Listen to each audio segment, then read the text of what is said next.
Can you guys sorry. I'm sorry. Can you hear me? Yes. All right.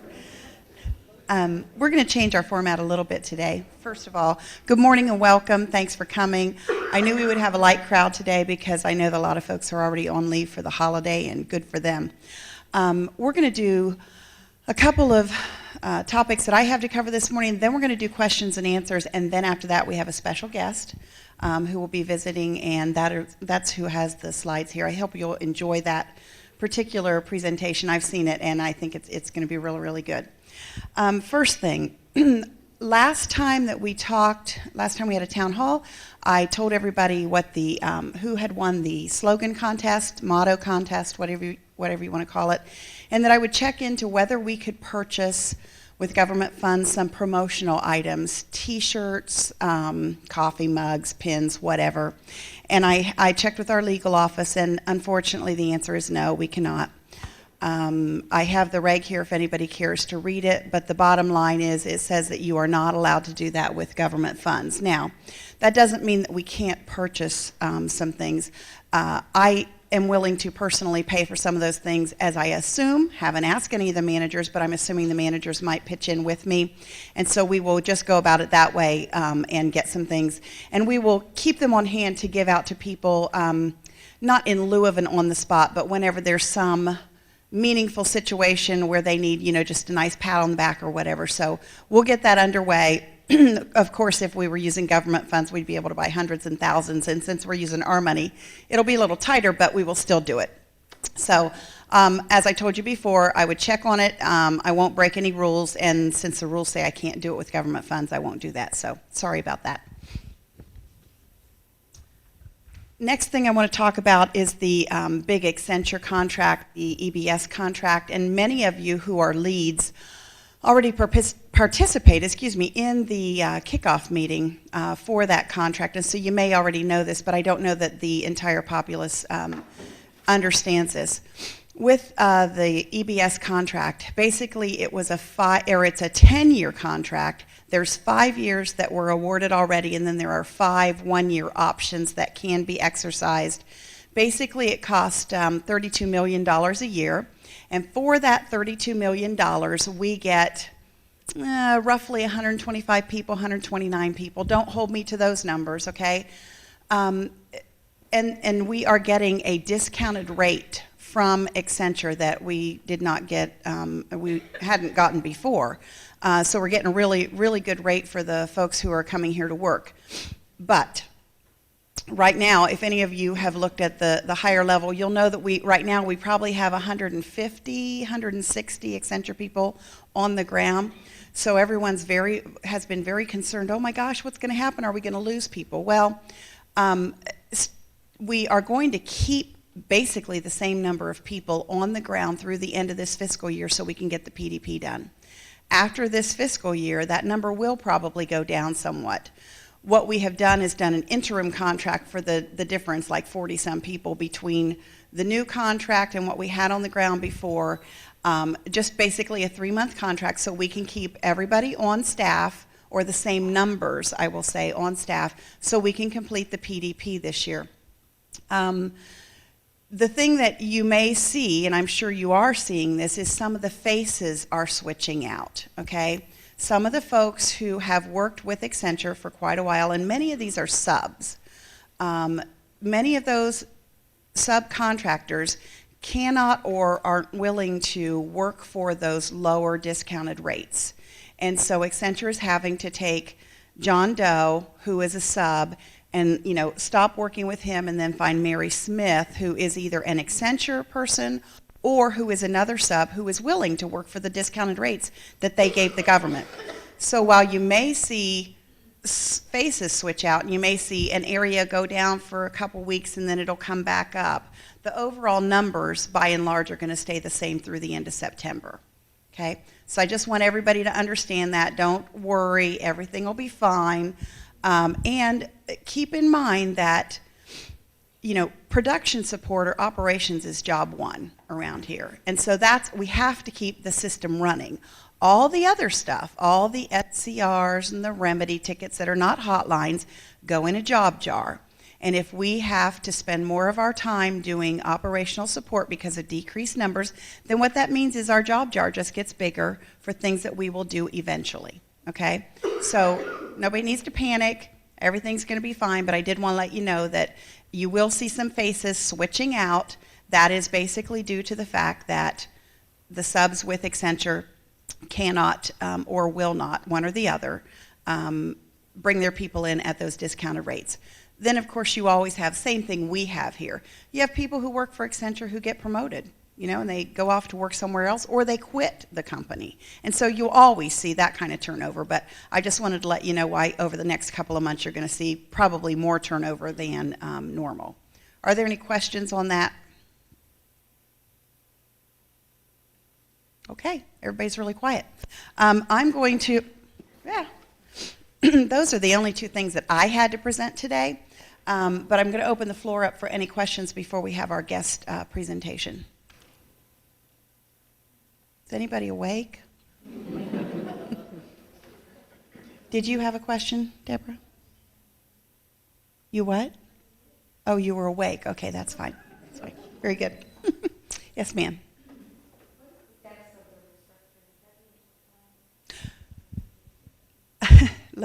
Good question. Okay.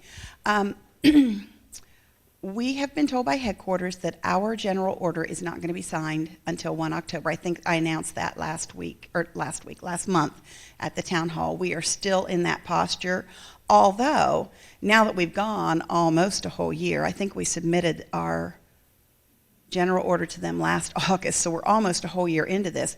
We as managers recognize that we need to make a few changes here and there. So we are going to do a few, and I think I announced this too, we're going to do a few puts and takes, couple of tweaks.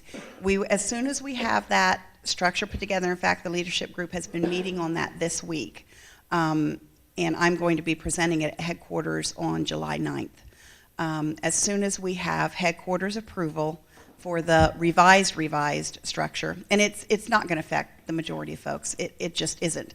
There, the same three divisions will be there. We've got a couple of changes here and there, but as soon as I get approval from headquarters and as soon as I get the union blessing, I will share that with you all at the first possible moment. But by and large, there aren't a lot of changes. A couple of little target groups will be, moved around, whatever. But we're still in the same posture we were last time I announced that.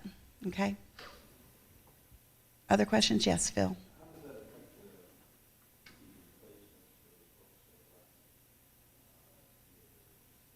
Okay. When we did our VSIP Vera this year, I think we had 23 slots that we were allocated to lose. I think we got 22 takers. At the end of fiscal year, we have to be down to, at the end of fiscal year 07, we have to be down to 321. We are at that number right now. Okay, actually we're a little bit below it, which would give us a little headroom to start hiring back. Okay, but we are talking with headquarters right now to find out if/what our reductions will be for next year.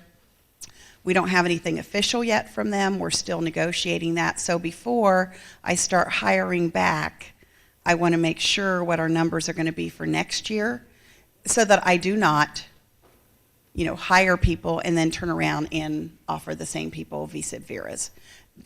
I expect that information, I expect that decision, if you will, that final decision within the next couple of weeks. So I know you're asking as a manager who probably lost people and would like to hire behind them. So all I can tell you is just hang on for a couple more weeks and then we will have final decisions on what's going to happen.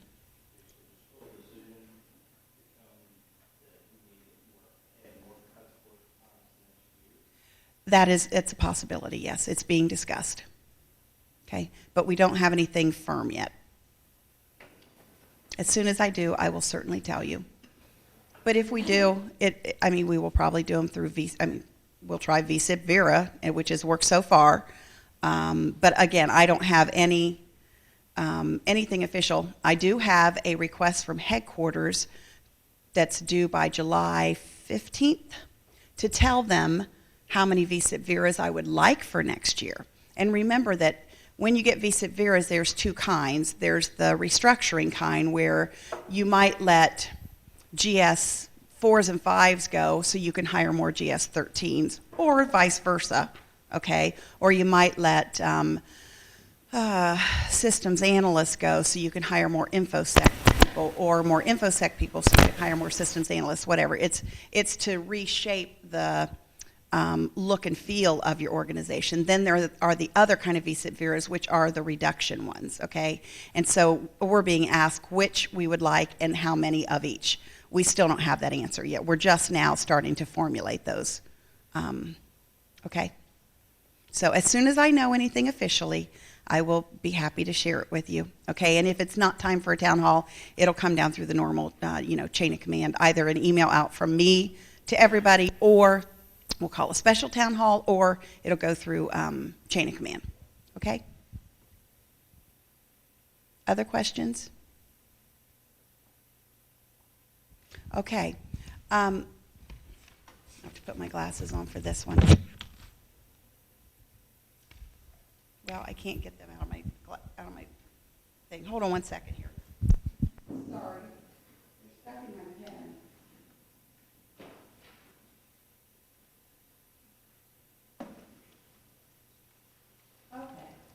You have a special presentation today, and I really do hope that you guys enjoy this. I've seen the, like I said, I've seen the draft of it and had a dry run, and I found it very entertaining and actually very patriotic, very informative. I learned a lot of things, so I'm hoping that you get the same thing from this.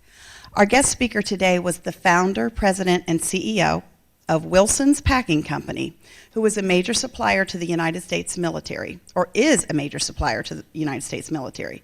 Please welcome Mr. Samuel Wilson. And Mary, if you could check outside the door, Mr. Wilson should be out there. If you could give him his, and it's Samuel Wilson, not Larry Wilson. Anyway,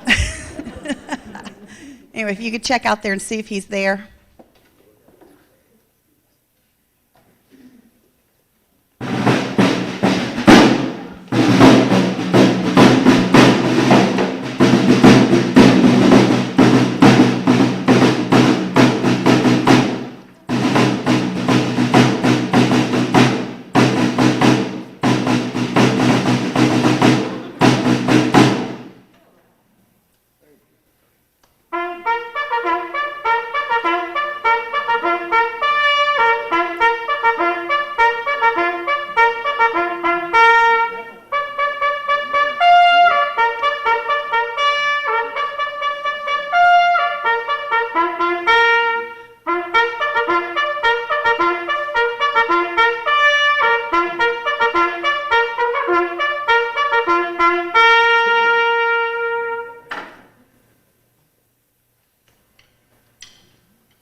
Okay.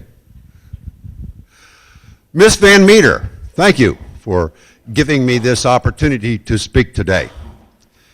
And to you, my fellow co-workers, I am truly honored to be here. Are there any contractors in here today? No?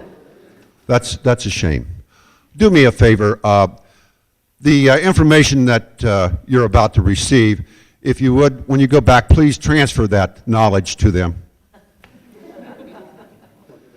Where's the little clicker at? Oh, okay. Okay, thank you. Thank you, Phil. Next slide. There. That's what we need. They don't look the same, do they? They're a little bit younger. You were expecting someone in a three-piece suit. Next slide. Well, the man pictured here is Samuel Wilson. He died in 1854 and is buried in Oakwood Cemetery, Troy, New York. Bear with me whilst I tell you about Samuel Wilson, who he was, what he did, and what this personification of our country has meant to us for almost 200 years. Samuel Wilson, born September 13th, 1766, is alleged to be the source of the personification of the United States known as Uncle Sam. Wilson's parents immigrated here from Scotland. Young Samuel Wilson was a drummer boy and later a soldier in the Revolutionary War. In 1789, he and his brother Ebenezer started a meatpacking business in Troy, New York. Wilson married Betsy Mann in 1797. They lived in a house on Ferry Street and raised 4 children. The Uncle Sam legend is alleged to have started when Wilson provided pork and beef rations to the Army troops camped on the outskirts of Troy, New York during the War of 1812. He shipped these rations in barrels labeled U.S. because they were for the Army and not retail sale. But the abbreviations U.S. and USA had not yet been in general use at that time.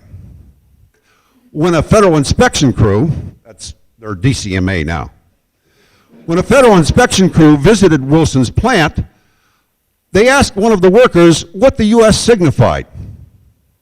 Unsure, he replied with a laugh, "It must be my employer, Uncle Sam." Soon, soldiers and civilians transferred the nickname from the real Uncle Sam to the federal government. And of course, it was inevitable that cartoons of Uncle Sam would appear in the press. Though Samuel Wilson was tall and thin, the first cartoon of Uncle Sam appeared in an 1852 newspaper as a portly man in a black top hat and tails, much like those of John Bull, already then used to symbolize England. Later, he became more patriotically dressed in the colors of the flag. And finally, he became tall, gaunt, and bearded after Thomas Nast and other 19th century political cartoonists began to model him after the likeness of Abraham Lincoln. The most famous portrait of Uncle Sam is the "I Want You" Army recruiting poster of World War I. James Montgomery Flagg painted the poster in 1917, and supposedly he used a modified version of his own face. We do know this for sure. The 87th United States Congress adopted the following resolution on September 15th, 1961. Took them a while, didn't it? I'm going to read this, as I do not want to misquote Congress. Resolved by the Senate and the House of Representatives that the Congress salutes Uncle Sam Wilson of Troy, New York, as the progenitor of America's national symbol of Uncle Sam. Well, now, if Congress says it's so, it must be so.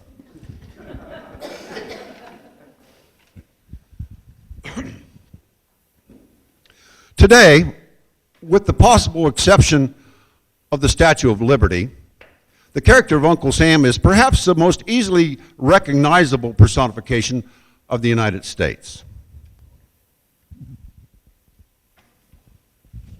I knew this would happen.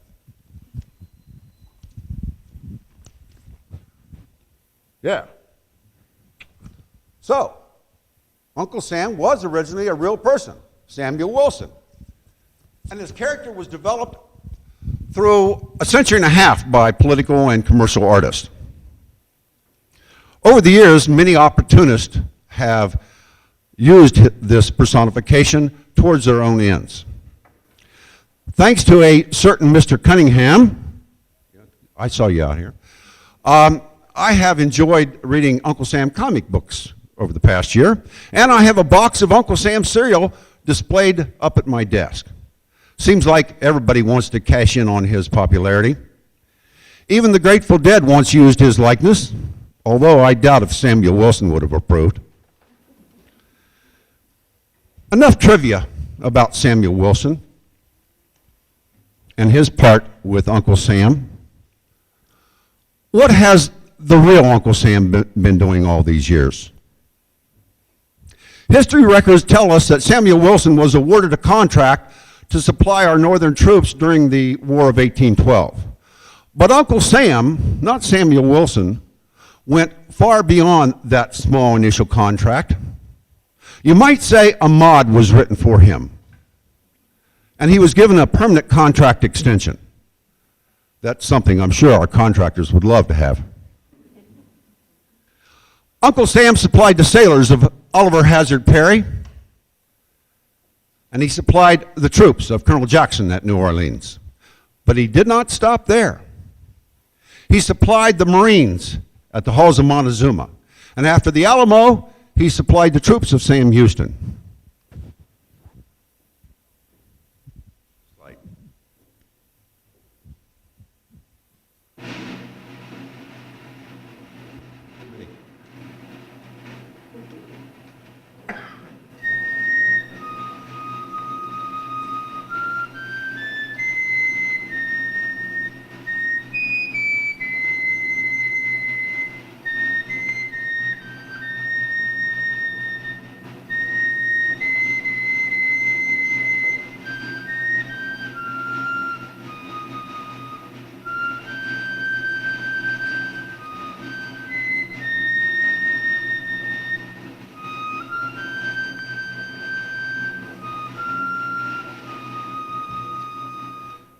In the early 1860s, Uncle Sam's back was almost broken, his soul nearly destroyed, when once again he was asked to supply the sailors and the soldiers during that terrible uncivil war.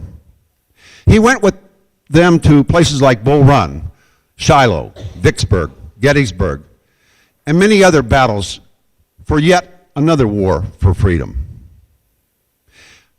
He was with Teddy Roosevelt's Rough Riders at the Charge of San Juan Hill. Next slide.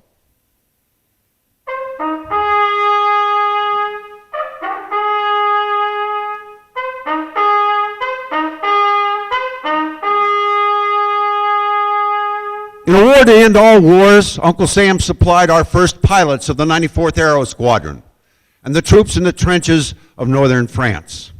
But it didn't end. He supplied the airmen, the sailors, and the soldiers at Pearl Harbor, North Africa, up the boot, Guadalcanal, Saipan, and Normandy. And he no sooner finished supplying those troops that ended the madness of one group of mankind trying to eliminate another. Then he was called upon again in 1950, but this time it was on Pork Chop Hill, and jets replaced pistons. Next slide.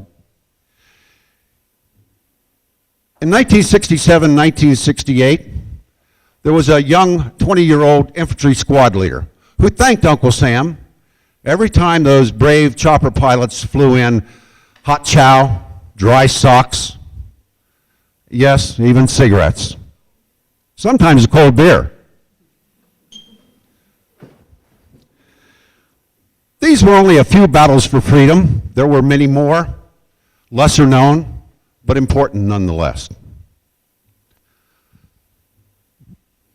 Today, our daughters and sons are supplied by Uncle Sam in Afghanistan, the Balkans, Iraq, and many other outposts around the world. Take a moment, would you please? Look around you. Go on, look around you. Look at the people around you. Who do you see? Who do you see? You see friends, co-workers. You see peoples of Asian, European, African, Mid and Far Eastern descent, Native Americans, men and women whose ancestors came here to find a better life for their family. Not all willingly, but all do have one dynamic relationship with each other. The right to pursue happiness, the right to live without fear of unjust persecution, the right to be represented, and more. It's all part of our American dream. Surely, if this American dream is to outlast all of the great societies of the past, then it will be because of our willingness to share that dream with the diversities of people who have bonded us into one. This is who you see. This is who you are. The people I see out here today are even more special. You are the people who help supply those troops who defend our dream. You are the real Uncle Sam. Ladies and gentlemen, on behalf of our airmen, our sailors, our soldiers, and yes, our veterans, I thank you and salute you for the job you do.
I hope you guys, hello? Can you hear me? Hello? Can you hear me now? I hope you guys enjoyed that. I thought that was very good. And I hope that you all know that the young 20-year-old airman was CW. That was his own picture. Yeah. Or not airman, infantryman. So I hope that that was good for you. I thought it was great. And I thought it was a nice thing to do for a town hall, something a little more lighthearted than what we normally do. So if there are any more questions, I'll take those at this time. Otherwise, I think we're done. Comments, questions? Okay. I think it's off again.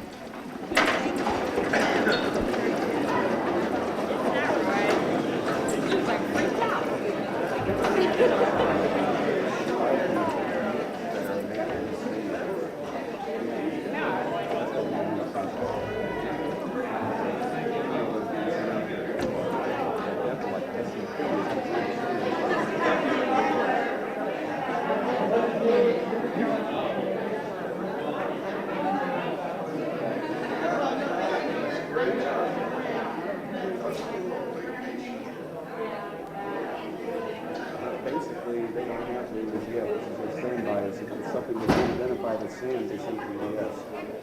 So I'll find that email and send it to you. It doesn't really make sense. I mean, like SET, defense chemical forms, why would that be coming into SAMS to start with? Because there was a DSS site here, so you'd think they would get their data from DSS and not from SAMS. I don't quite understand everything. Supposedly the conversion came as an action item.